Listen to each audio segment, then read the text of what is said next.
What's going on? I'm Brandy Brunson, Brandy the Bull, Brandy the Boss, Brandy the Breathe. And I'm Shahida Mary Cobbs III. Yo. You play. What? That's a new name? That's how I identify. Okay. And we are here with the one, the only Anthony Lee, A-Lee Real Estate investor, team leader, and brokerage owner. We jumping right into it. Let's go. Let's go. What's going on, y'all? Thank you for having me. Glad to be here. Are you? I am. So are we going to get Anthony Lee or are we going to get the bull Anthony today? So it depends on what questions you ask. Okay, but, you know, well, let's just... I could switch it. You can? I could switch it. We're going to be talking about that today. Okay. The switch up. The switch up. I'm fine with that. I like that. All right, so we know. I mean, you've been on. This ain't your first podcast, so we don't need to say your whole resume or what you got going on. But just a little brief synopsis of what you got going on, and you know why you're here today. And okay, so Anthony Lee, A-Lee Real Estate on social media. New franchise owner of RealtyOne Group Focus. Absolutely. Stay tuned. We'll be opening up this fall. So licensed agents, notaries, if you got a business in real estate, make sure you get with myself or the team. We looking to do business and go crazy this year. Before I became a franchise owner, I, like you guys mentioned, team leader of the Good Neighbor Real Estate team. Been doing real estate sales since 2014. Real estate sales has helped me turn into a real estate investor. And when I'm not doing real estate investing or selling houses to first time home buyers or friends and family, I hang out with my kids and I don't know. your kids, right? Absolutely. Hang out with my kids, and I like sports and working out, hanging out at Redemption Body Fitness. Okay. That part. So, well, just to get into it, like, so we know you as, you know, obviously our leader in real estate right now. She's really the leader. No. I work anyway. for her. Anyway, but we also know you as a hands-on dad. That's like something, like if I call you at 4 or at 4:30, you definitely doing homework, telling somebody to sit down. So all the time. But I have a question for you because, you know, Brandy and I talked about, you know, the parents that we are in our previous episode. And this is our second episode. Okay. But like, did you know before becoming a parent, like that you wanted to be a hands-on father? No. Oh, you didn't? So none of this I would have thought. So like, again, when you grow up in a traditional home or what you think marriage, life, business is, or even just the stuff, my biggest problem was the stuff I used to watch on TV and thinking it was like, oh, I'm gonna go do that. And no, you're not supposed to really do that in real life. It don't work like that. No. Yeah. So the hands-on stuff you see now, like I always knew I was gonna be involved. I just didn't know to this extent, like I would really love and enjoy. Like I got an issue. Like if I don't pick my kids up 2-3 days in a row, like I got an attitude. Yeah. Like I like picking my kids up and being present. So, you know, That's what's up. that is the benefit for me, that being in real estate, I have that flexibility. I don't have to say like, yo, boss, can I leave today to go pick my kids up? Or I want to go to a parent teacher conference. Like real estate affords me the flexibility. Because they definitely would be like, no. They will, absolutely. We need 6 weeks notice Right. to pick up. No. I mean, I've been in that situation where my first son was in the hospital a lot. So it was just like, I'm not coming in. Right. They couldn't understand that. But no, definitely. But no, I mean, you kind of like, you doing pickups, drop-offs, but no, like you really like hands-on, like your pickups, drop-offs, tutoring, homework, food, pick up food. Absolutely. And then in addition to that, you do a lot of coaching. Yes. Super overzealous on that end, but talk about that. She's a hater. She's a hater. So yes, I coach my kids for basketball. I've been coaching my son. I didn't start out coaching, honestly. I was supposed to just drop off, and the coach that was coaching was like, yo, can you help me? And that turned into, oh, I'm not going to be here next week. Can you be here? And I've been here ever since now. So I do coach basketball, 8 and under. And then this season, I'm actually going up to 9 and 11 and under. So I'm going to have 2 teams in the fall. And then my youngest son just started football. So I don't coach football. I show Stay in up your lane. and give him his pep talks. Yeah. Not the pep talk. Gotta have the pep talks. We gotta be focused and we gotta go out there and show out. So, but my youngest son, he honestly doesn't need a lot of pep talk. He just, y'all know what I do. He's the one that super confident and y'all know why he's here. Just give him the ball. So we went to a golf event the other day, and this one, you don't absolutely know anything about golf, but you was definitely out there giving your sons like some direction when there was a whole instructor right there. No, but he gave him the input, and then that's the thing. So you learn from the instructor. That's one thing I'll say I'm good at. So we go to basketball training, we learn from the instructor, you take that, and then you implement it afterwards. It's just like school. You send your kids to school, and then you got to help them execute what they learned in school. After the instructor has given the whole instruction. All the same thing. Yeah. Practice makes perfect at the end of the day. Okay. So both Brandy and I have older kids that played sports. So Brandy, like just tell me a little bit about like your kids in sports, how their father interact with them and how was it good? How was it bad? Yeah. So I was just, got a little workout bench in the basement. So the other day I'm kind of working out downstairs and I came across these little pair of cleats that was down there. And I picked them up and I held them in my hand. I'm like, yo, my baby really started playing baseball and football when they were 4 years old. They weren't even supposed to be playing at that age. Right. But we jumped in there and wanted them to be able to play up, wanted them to learn from other people who were a little older, wanted them to have the heart. So they literally been playing for a long time. So we talked about last time on the podcast, asking them if they actually want to play, if they enjoy the game. And I think that sometimes as parents, especially their dad, talk them right out of the game. So, you yelling, make the play. You were supposed to do this. You were supposed to do that. Pulling them out on the sideline to give information and direction. But again, a lot of times it takes them out of their zone. You know what I mean? We did a lot of that for sure. So I will be honest and say, I have a good friend, my man Chi. So we had a conversation because he was like, he also meant like, yo, you don't want to be too gung-ho, too hands-on. And at the same token, your kid can't develop and flourish in their own natural instincts and skills. So granted, you mean well, but at the same token, it's not coming across that way. So we had to take, I had to take a big step back. So that's why I coach my kids, but I don't do the skill development. I pay my kids go to trainers so they hear other voices, and me and the trainers communicate so that now it's not always my voice. So and that kind of helps build the rapport also that we still can have that father-son relationship. I love it. Yeah, because there's definitely a thing called burnout. And not for nothing, a lot of these athletes are like dropping dead from cardiac arrest. And I'm not saying that's everybody, but I do think it's not funny. But I definitely think that it's like a year-round thing, especially for basketball. And these kids are like trying to, drinking energy drinks and trying to keep up. And I mean, this is not just something that just falls out of the sky. So I do think it's a certain thing called burnout. And kids, I don't know if the pressure helps or if it hurts. So I'm saying I hear you, but I'm also saying everything kind of has pressure. So, but I think the biggest thing is being able to have that communication and that open line of communication. So again, with me, my kids got a crazy village. So they got my brother, their uncle, but then they got also overzealous.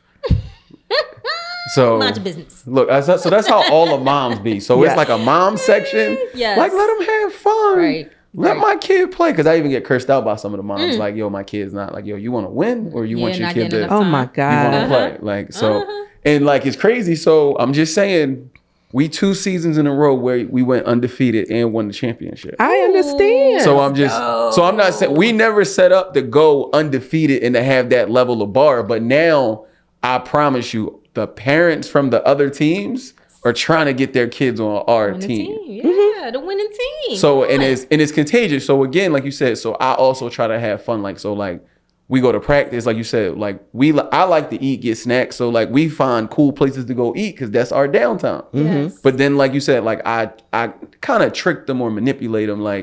They go to the gym when I go to the gym. So we doing fitness workouts, push-ups, burpees, but we having fun because it's not me, it's the trainer telling us. And the kind of way we do it, my boys are competitive. So we're competing and trying to see who can do what. But all this time, they're building fundamental skills that they're going to need. Like, I used to go, the kid that go to gym class, you're like, yo, you can't do 5 push-ups? Like, I was that kid. It's a great way to bond, too. You know what I mean? Right. I love it. So, and that's the other thing. Like, my kids have a crazy network already. Like, we go places, and I don't know everybody, especially my oldest son. He didn't been to different stuff. And there's people walking up to talk to him before they talk to me. And I'm just like, fam, like, who is that? Yeah. Well, let's not to mention that you're also a husband as well. Yes. So how do you balance like all three? Being a husband, being a hands-on father, being an owner of a brokerage, you're an investor. Always answering the phone, always there for everybody when they need you. You don't always answer the phone. So to your point about not always answering the phone, I had to learn sometimes I have to disconnect or put the phone to the side. And that's a struggle. So I honestly don't have the answer, don't have the balance. But I will say being married and trying to find that balance, I think that's a part of the journey. And you got to have people that want to embrace the journey and not always the full result. But it's kind of like, even in business, like, this is the end goal. And if you can set things up where you're executing and getting closer to it, it helps you stay motivated. So, that, and outside of that, just making sure we have those vacations, we have those times where it's not the kids involved, it's just us involved kind of thing. Okay. Well, last time me and Brandy talked about, having a supportive spouse in order for you to be an entrepreneur. Yeah. And, I'm not in your house, but I know that you're around us as women, and you're in a business where as though you're kind of up front. And I feel like from what I see, you got a good situation going on as far as the support, but you tell us. No, so I definitely had a support. Shout out to my wife. So the cool thing is with her, like you said, she's not the jealous type or the, yo, who is that? What are you doing kind of thing. If it's ever an issue, she'll check me or have a conversation with me if she thinks it's something. And that's, I'll say, the good and bad with her, because she'll be real direct about it. And I'm absolutely. Like, yo, what other way is there to be? What's up? I mean, I don't know. You could not come straight at it kind of thing. Like, can you warm it up? Like, what's the warm up? We don't have time for that. Just a little bit. Like, yeah, And it works out. And I tell people, honestly, I think it's harder to be in a relationship with another full-time entrepreneur, because as you both chase them goals and dreams, like, you really don't have time. Like, because like you said, like, if we're both pushing and going to events at night, who's going to cook dinner? Who's going to take care of the kids? Right. So it's kind of like, I do the day shift, she do the night shift. And then I also say that's like, my struggle is like, yo, I need more out of you. And like you said, not being too demanding kind of thing, because it's like, all right, you do this, but yo, you still got time to do this. Like, we gonna do everything. Yeah. And she's like, yo, like, I ain't doing that today. Leave me alone. Absolutely. That's how I be. That's important. That's important to take a moment to say, you know what, not today. You know what I mean? Like, that can wait until tomorrow. I need me time. I need to do this. I need to do that. I'm very much gonna be like, no, I'm not doing that. All the time. Like, there's certain things that I'm just not doing. Like, I would just pay people to do laundry, food, all that. I don't want to do that. Right. So I'm with you with that. So that is the thing. So how about you came up with a solution. It just didn't go unresolved. So that's a communication plus a problem solving thing. Yeah. So I think that's, again, where some disconnect can come in. If it's like, yo, I'm just not doing it. And that's for both couples. Like, yo, you figure it out. So now it's like, all right, I got to figure it out and still do what I was doing. Like, yo, that's not cool. Yeah. Well, you seem like, the balance is getting together. So I like that for y'all. Yes, absolutely. It's every day is a new adventure. I'll say that. I'll say that. But again, it's what you signed up for, and it's exciting. So she's not tired of me yet, though. So yeah, I know that's right. So she'll let you know very directly. Let's go, love. Here for it. Well, the next topic I wanted to get in with you is what we talk about. We actually was talking about it a couple of weeks ago, and that's the balance between business and friendships. Because when I came to this team, like, I'm very a small circle person. So this was a big step for me to open up to other people. Small circle, but she knows everybody. Everybody very well connected. Okay. No. Just in First case of you all, ain't know. Yes. First of all, everybody know Mix. Like, no. The shade. I very much will be like, yeah, I remember. And don't. But that's not funny. But no, so, I invite myself to personal things all the time of yours. I'm definitely showing up, and you have to balance business and friendships. And I'm like, no, we friends. No, we family now. So talk about that, because obviously you had some experience. So talk a little bit about that. Well, so I'll just rewind. So like when me and Brandy first was in the business together and on a team, so it was like we had I'll say a team breakup, and then Brandy didn't talk to me for like 2 years. So, and even in like, highly offended. So like even in other relationships or personal relationships, like I said, like getting married was another situation where it was eye-opening of the people I did business with. They come to the wedding, didn't come to the wedding, or then after the wedding, now you saw how my wedding was. Now you feel away, or now you don't mess with me the same way you was messing with me. Wow. Right. So it's like, it's a struggle. I don't have the answer. And you been pushing on me not having this wall up. Yes. So like I'm the team leader and I'm super team oriented, but then after the business doors close, I'm like, all right, we'll talk on Monday, like 9 o'clock, not after hours. Like, no, we're not coming to each other family events. And then it's like, all right, well, everybody's at Shad's barbecue and I'm not there. Like, you're not there. And it's like, what's up? That's tricky. That is tricky. So it's like, again, I've been in situations where like you let the lines get crossed, and now in the business, then certain things you feel away because you thought one way about a person, and then you're like, well, damn, they ain't feel that way, or this happened, and now you see they moving, and you like, yo, that's not thorough. I don't like that. So I struggle with friends, family, but I will say because of you guys,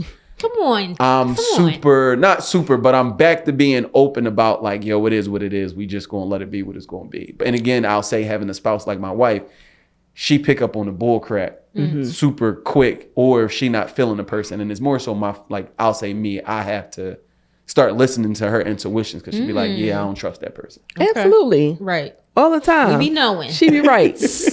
We be knowing. Absolutely. Because I'm definitely going to invite myself to something.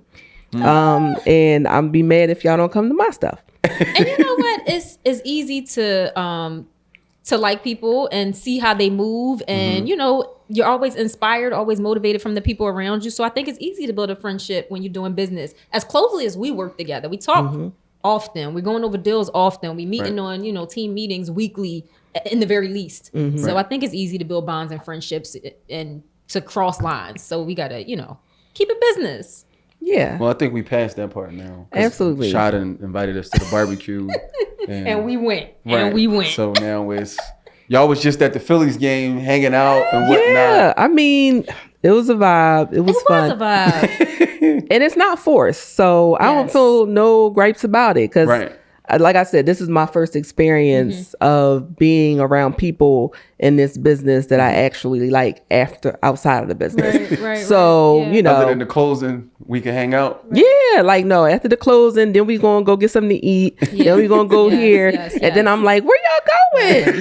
Why are you going in the house? Everybody is authentic though. We got a strong, solid group of genuinely authentic people who want to see each other win, who are okay with being like, yeah, I'm not so good at that. Shahida, can you help me? Or Anthony, I think I messed this up. I need you to help me pull it together. Like, there is no egos. You know what I mean? So I like that about us. Absolutely.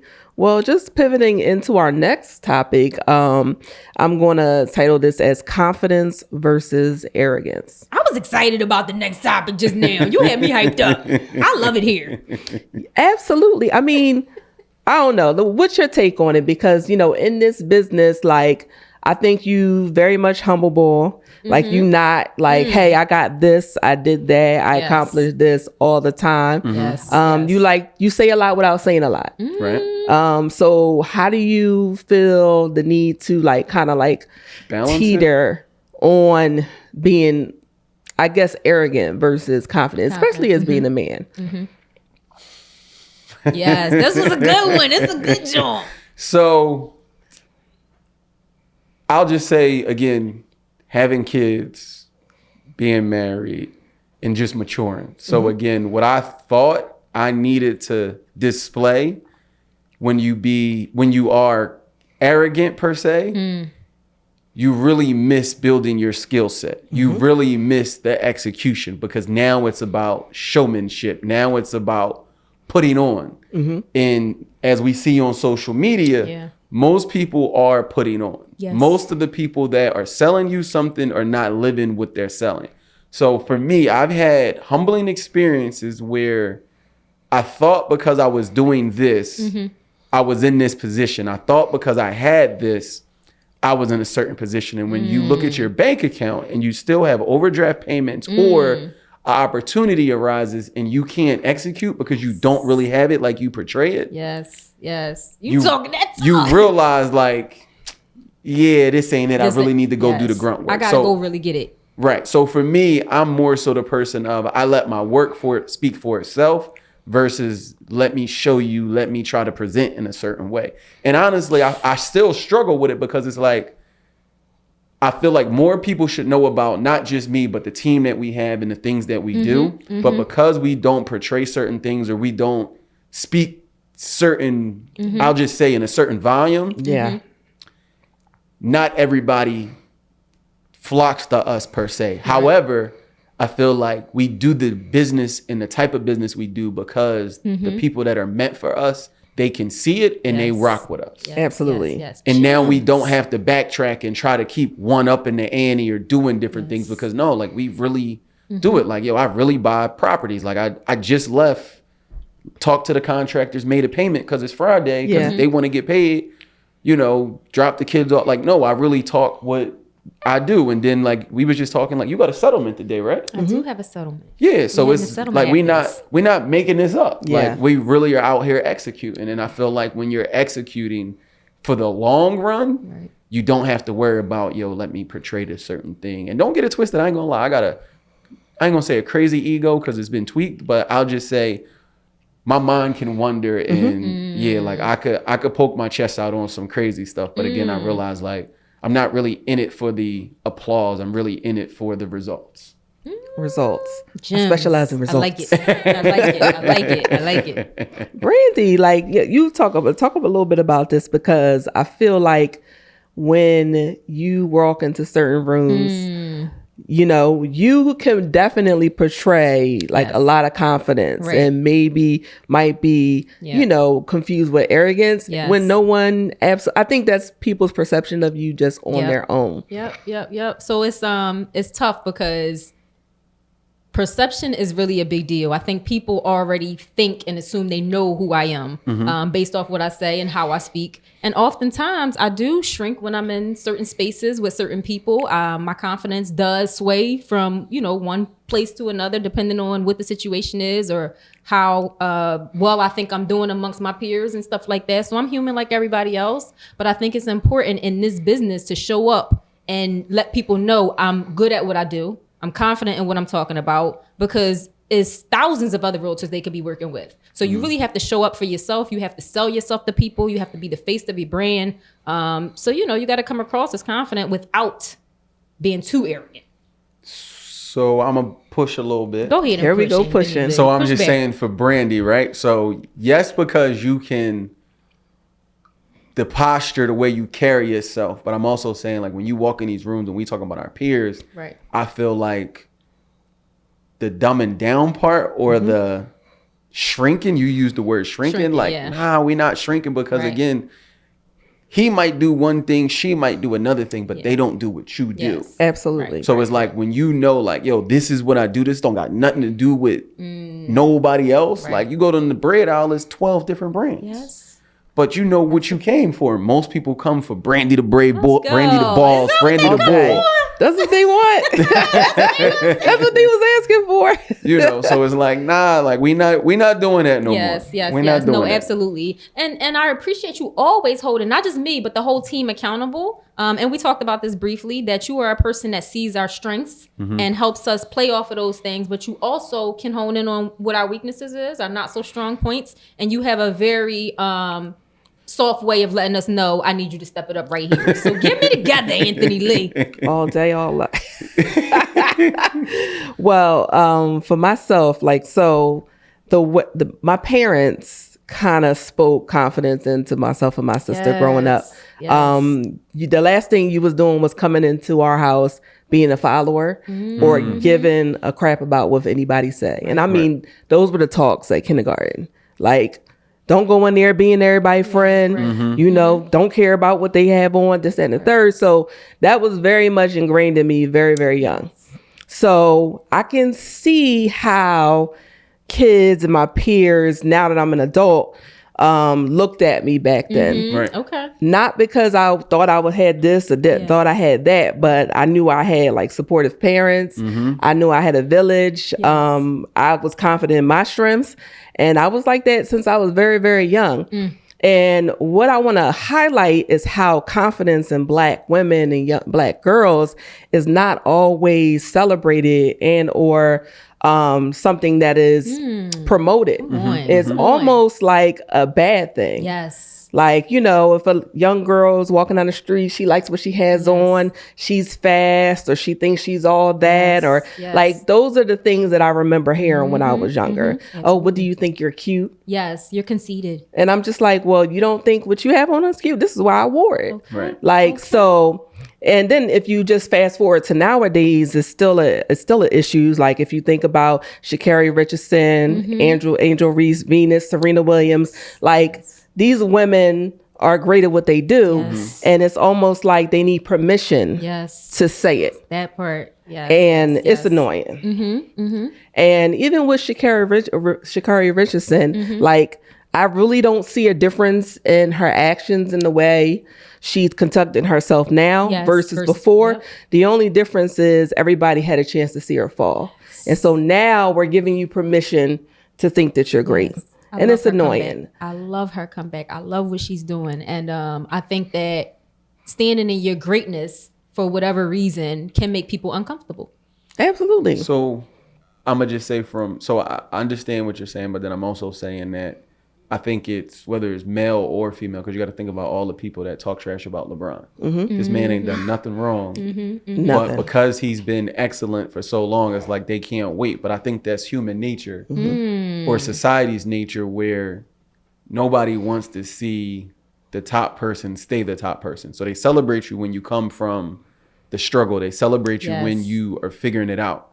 But then when you become the top person, it's like, oh, like you said, you think you better, or you think this or this and this. Yeah. So it's kind of like again, like you said, your parents taught you, like, yo, you got to learn not to care. You got to learn to take, because at the same token, they're going to celebrate when you lose just as much, if not harder. Yeah. Well, not only that, it's like what I was told is that if you put a lot of stock in what other people think, like you're never going to satisfy everyone. Right.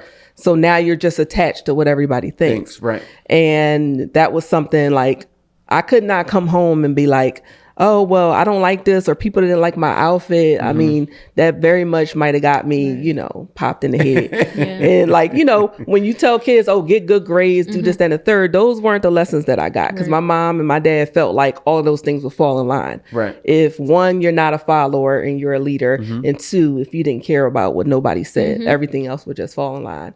So I don't know how to be anything else. Like, I don't feel comfortable if I can't be myself. Yes. Right. And so in those rooms, I decide not to go over the years, because it's like, if I can't be who I am, then I'm not coming. Right. So. So on that point that you were talking about just now, you are yourself. It doesn't matter what room you're in.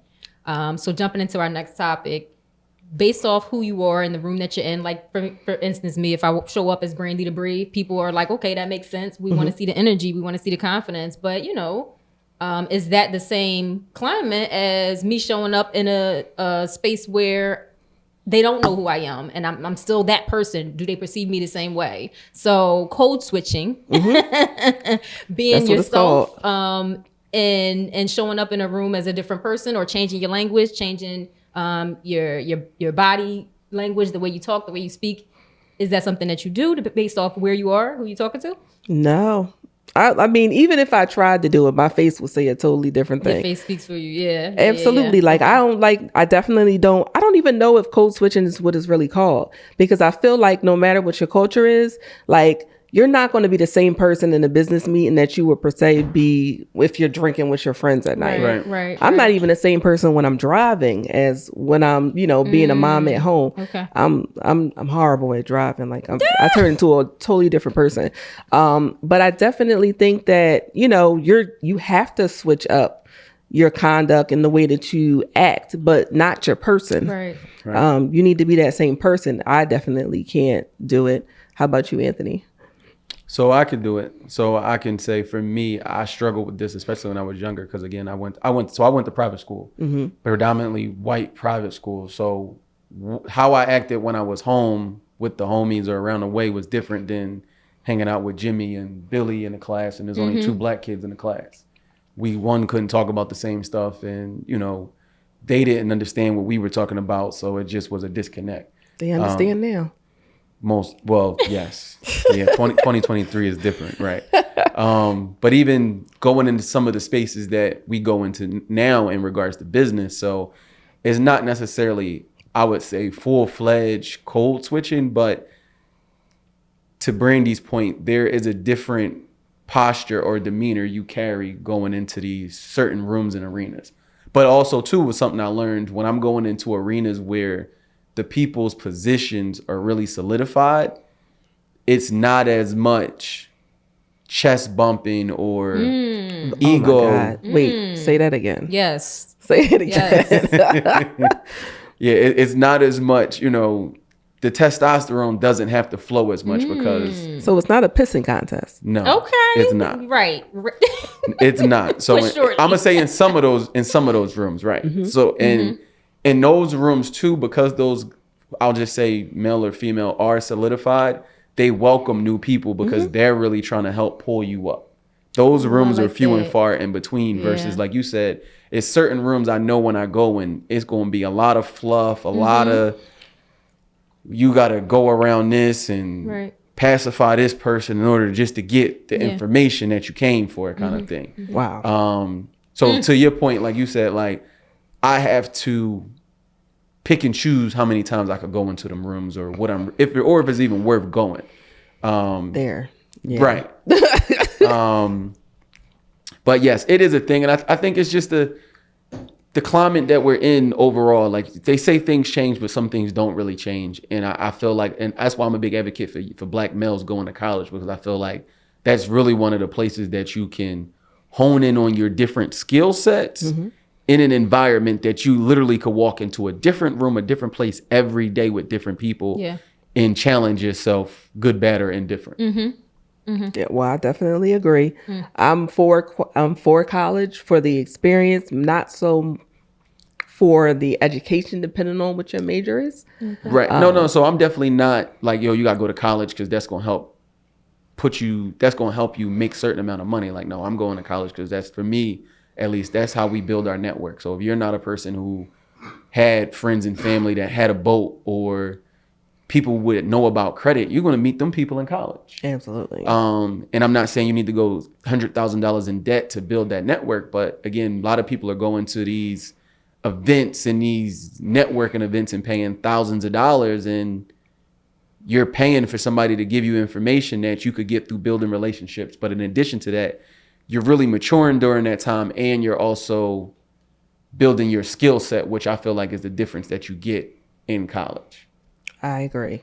Definitely. Like right now, my kids, like one of them two of them are in college. One of them is working. And for me, it's like, put yourself in positions and in rooms where you can learn something from someone. You can't just be around your friends. Right. Because if they don't have anything else to bring to the table, then what are you actually learning? Right. So I definitely am big, because I didn't do that when I was younger. Like I think I was probably the only one in my friend circle that was in college, maybe one other, but she was away. And so I surrounded myself with just the people that I knew based off of the way I was raised. Right. Keep your circle small. Right. So I did miss out on, learning from people. Right. And most of the times that I learned was in, once I got to business, and then I had to either work for people or work around people and kind of, get my learning experiences that way. Gotcha. So just diving into our next topic, how was your upbringing and how was it impacted by how you move in business? Just like you said, you went to private school. So you was around predominantly, white kids. And so what made you pivot and not staying in that environment and kind of coming back to the community? Because like right now we work in our community. We sell houses in our community mostly. Right. So what made you kind of like... So it's kind of, I don't know, what 1 foot in, 1 foot out kind of thing. So it's like, I can appreciate going to private school, right? Because again, it gave me certain structure that I feel like you don't get in public school, or that some of my friends, they didn't get in public school, right? But then, like you said, you also see the difference in, they're not teaching the same thing they're teaching in public school that I'm learning in private school. And I honestly sometimes feel guilty, like, yo, I want to bring this information back to the people that want to know it. And the beauty of social media now, a lot of people do desire to learn more. They just don't want it in a traditional sense. So that's where, like I was saying, that 1 foot in, 1 foot out, the other foot that's in is, yo, I feel like it's my duty to bring this information back to my community. I feel like it's my duty to, I ain't gonna lie, I hate going in certain rooms and only seeing the 1 or 2 black people in these rooms. Or, I think I read a statistic, like it's whatever, say if it's 100 realtors, it's probably only 4 black and brown realtors. So it's like, this information is readily available, but we don't know what we don't know. And I feel like, again, it's my duty to give this information back and help people, do what they said we couldn't do. Like even now with home ownership, we're still the minority of home ownership. And it's crazy because everybody else that I went to school with or outside of our community, they see the value in our community from a different lens that we don't see. And it's like, we're fighting in this community. We're selling drugs. We're, I don't know, squatting in houses, trying to, get a house for free, when it's like, yo, all you got to do is keep going to work, fix your credit, and you could buy that house instead of trying to wait 10 years for them to give you the house because you went in and changed your address. You could have bought how many houses in that 10-year span? Right. Again, if you knew the information. So, it's a challenging thing, but I think that's the other part. That's the other beauty of being with you guys, because now the message just isn't on me. People want to hear Brandy the Brave. They want to hear Shahida. They want to hear Marlon. They want to hear Leah. The whole team. Like, so we now are able to 10x our network and our community reach by joining forces. Let's go. Collaboration. On. Yes. Brandy, what about you? How did your upbringing impact the way you do business? So, I'm big underdog energy. Like, seriously, I saw way too much. I had to navigate way too much, way too early. So seeing so many things and having to navigate so many things, my mental capacity is unmatched. You're not going to ever, ever, ever tell me I can't do something. I know I can make it through whatever, whenever, however. But when it comes to things that require financial savvy, discipline, I fall short sometimes. It's a lot of things I should have done differently if I had the knowledge and the know-how to do it. But I was so much in survival mode for so long that I think I dropped the ball on a lot of things, and I'm digging myself out of holes because I'm learning backwards. It was, like I said, about survival. So I think in real estate now I'm finally learning, and you guys help me in that aspect as well, because I got other people from other walks of life showing me how this thing is supposed to go. But once I get it down, it's over.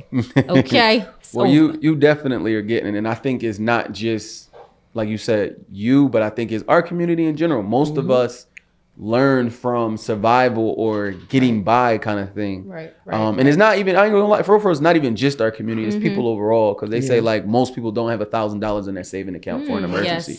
You can't, like, everybody look like they got it on the gram. But truth be told, like, I rented some of them, and I know they baby dads in real life. And Bull's stuff is really in his trunk, right?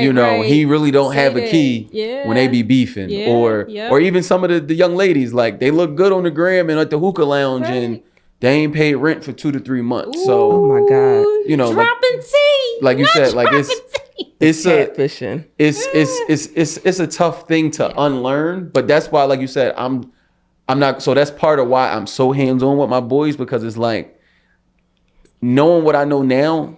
I know it doesn't have to be so hard, or it doesn't have to be, the path doesn't have to be so strenuous. Yeah. So it's like, yo, if you can pick up what I learned by the time you 12, 14, college, no college opportunities, like I know you're going to be able to flourish and survive. Yes. And that's honestly one of my fears of, yo, I didn't give my kids enough or do enough so that they can be out here and flourish and not just survive it. Absolutely. I totally, like, that's one of my biggest fears as well.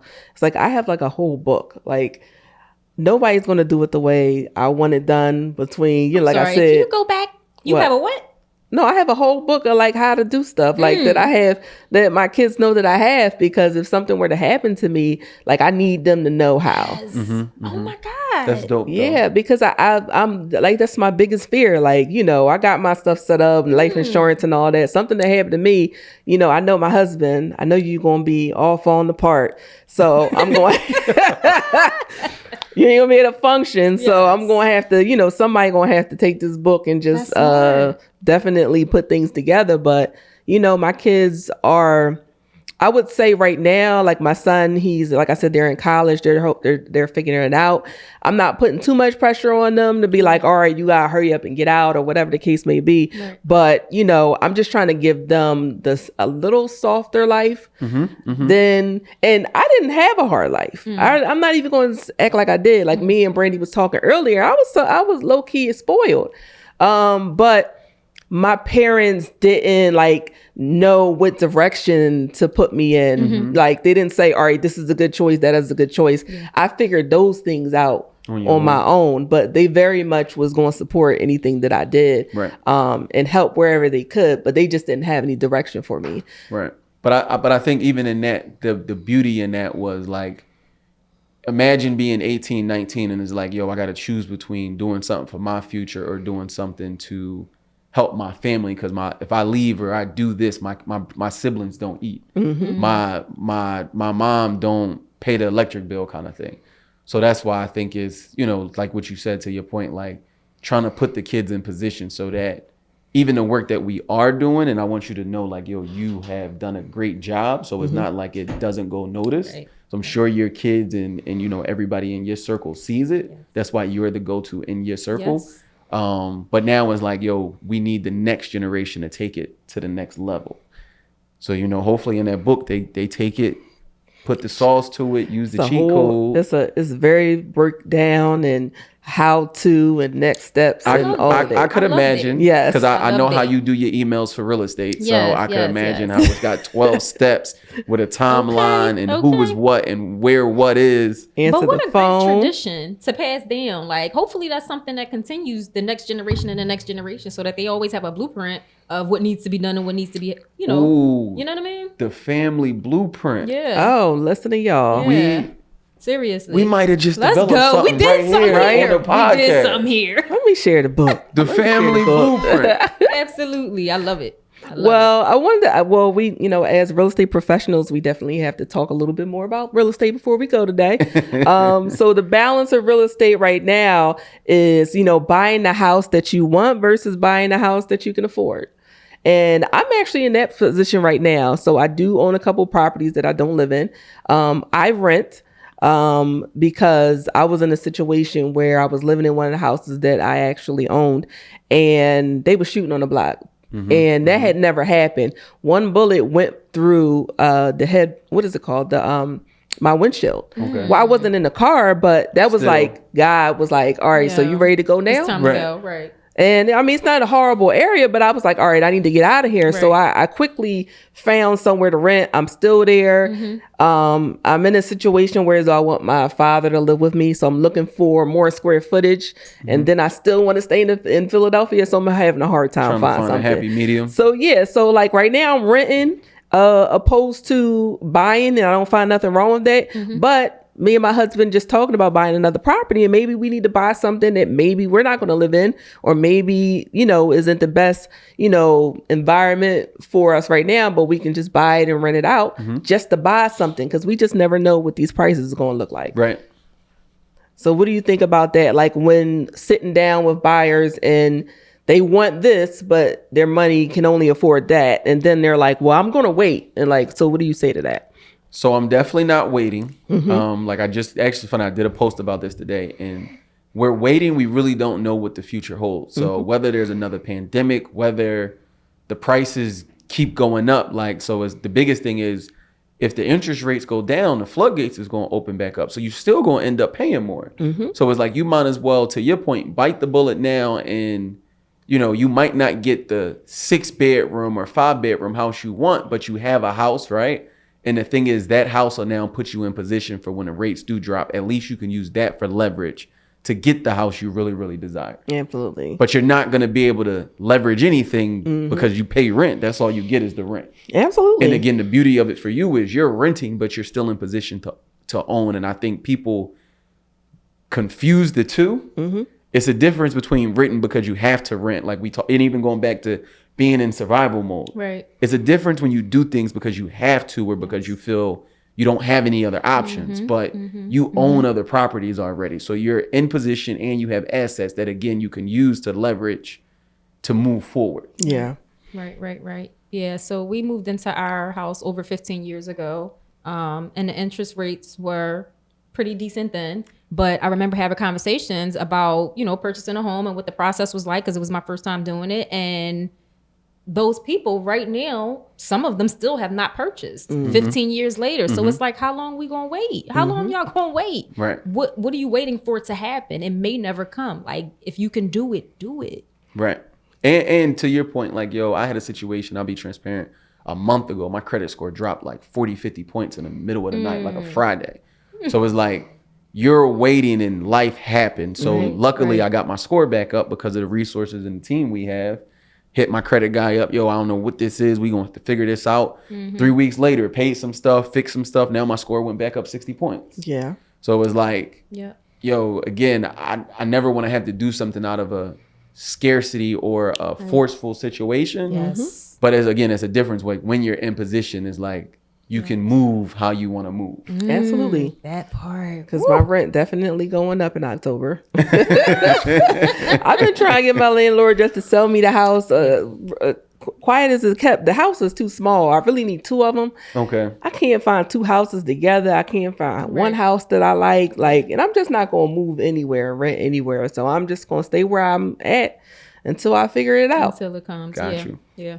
Absolutely. So yeah, I mean, that is pretty much all we have today though. Okay. So, but like we said before, so we're RealtyOne Focus. This is our broker owner right here, Anthony Lee. Oh, come on. I'll say it again. Broker owner. Let's go, owner. So, can I fix it? Yeah. So I'm not the broker, but I own the franchise. Damn, I forgot. Yeah. Yes, I'm not the Same broker. thing. I own the franchise. And I have a broker that we partner with to open up the franchise. So shout out to the RealtyOne Group family for this opportunity. We're looking forward to opening up again in the fall. And agents, I'm trying to tell y'all, we ready and excited to have y'all come on board. And we're not just sales agents. Again, we're teaching people how to use commission so that they can buy real estate.